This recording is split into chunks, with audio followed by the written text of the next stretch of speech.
Welcome my YouTube channel व्यास नारायण मिश्र। आज हम discuss कर रहे हैं वाइडमैन फ्रिंज के नियम से आप क्या समझते हैं। तो जो धातुओं की ऊष्मा चालकता है वो बहुत अधिक होती है और वे धातुएं जो अच्छी तरह से विद्युत की चालक होती हैं वे अच्छी तरह से ऊष्मा की भी चालक होती हैं। ये देखा गया है। एक निश्चित ताप पर धातु की ऊष्मा चालकता एवं विद्युत चालकता समानुपाती होती है, परंतु ताप बढ़ाने पर ऊष्मा की जो चालकता है वो बढ़ जाती है, जबकि विद्युत की चालकता घट जाती है। तो वाइडमैन फ्रिंज ने नियम दिया कि धातु की ऊष्मा चालकता और विद्युत चालकता का जो अनुपात होता है वह परम ताप के समानुपाती होता है। अब ताप बढ़ाने पर ऊष्मा चालकता इसलिए बढ़ती है कि जब ताप बढ़ेगा तो चूँकि ताप बढ़ने से तापांतर उत्पन्न होगा और तापांतर के कारण ही ऊष्मा का प्रवाह होता है, इसलिए ताप बढ़ाने पर ऊष्मा चालकता बढ़ती है। परंतु विद्युत चालकता इसलिए घटती है क्योंकि धातुओं में इलेक्ट्रॉनों की संख्या पर्याप्त होती है, लेकिन जब हम ताप बढ़ा देते हैं तो जो इलेक्ट्रॉन हैं वो अधिक से अधिक इलेक्ट्रॉन उत्सर्जित होते हैं।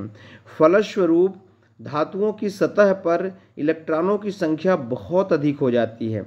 परिणाम स्वरूप इलेक्ट्रॉनों का जो अनुगमन वेग है वो कम हो जाता है, क्योंकि एक इलेक्ट्रॉन दूसरे इलेक्ट्रॉन से टकराता है। चूँकि इलेक्ट्रॉन काफ़ी अधिक संख्या में होगा तो इलेक्ट्रॉन की डेंसिटी अधिक होने के कारण इलेक्ट्रॉन के एक दूसरे से टकराने की संभावना बढ़ जाएगी। फलस्वरूप प्रतिरोध बढ़ेगा और जिससे विद्युत चालकता घट जाएगी। इसके आधार पर वाइडमैन ने कहा कि जो धातु की ऊष्मीय चालकता है और जो विद्युत चालकता का जो अनुपात है वह परम ताप के समानुपाती होता है। अब यदि हम ऊष्मीय चालकता को K से और विद्युत चालकता को हम सिग्मा से रिप्रेजेंट करें तो K upon sigma equal to हो जाएगा T, परम ताप T। ठीक है ना। तो चूंकि यहाँ पे समानुपाती होता है तो ये हो जाएगा K upon sigma proportional T। इसका मतलब ये है कि यदि हम ताप बढ़ाएंगे, टेम्परेचर बढ़ाएंगे तो ऊष्मा चालकता बढ़ेगा लेकिन विद्युत चालकता घट जाएगा।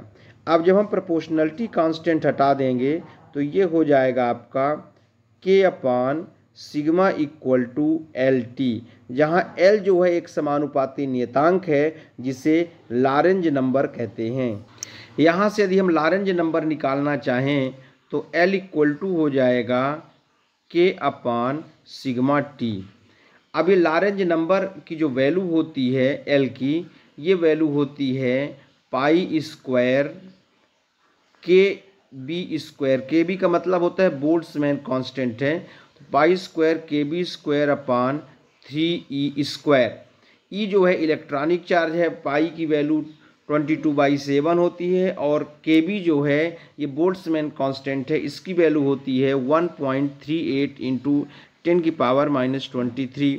तो इन सभी वैल्यू को जो हम पुट करेंगे तो L की वैल्यू आ जाएगी 2.45 इंटू 10⁻⁻8 वाट ओमेगा K-2।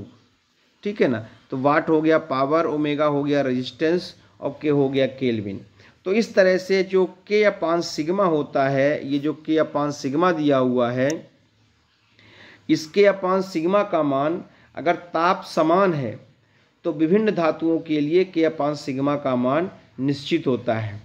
इसके पश्चात ताप T के बढ़ने से K अपान C का मान भी बढ़ता जाता है। तो ये एक इम्पोर्टेंट कॉन्सेप्ट हो गया वाइडमैन फ्रिंज नियम, जिसको हमने डिस्कस किया। कोई डाउट हो तो कमेंट बॉक्स में कमेंट कर सकते हैं। Thank you very much.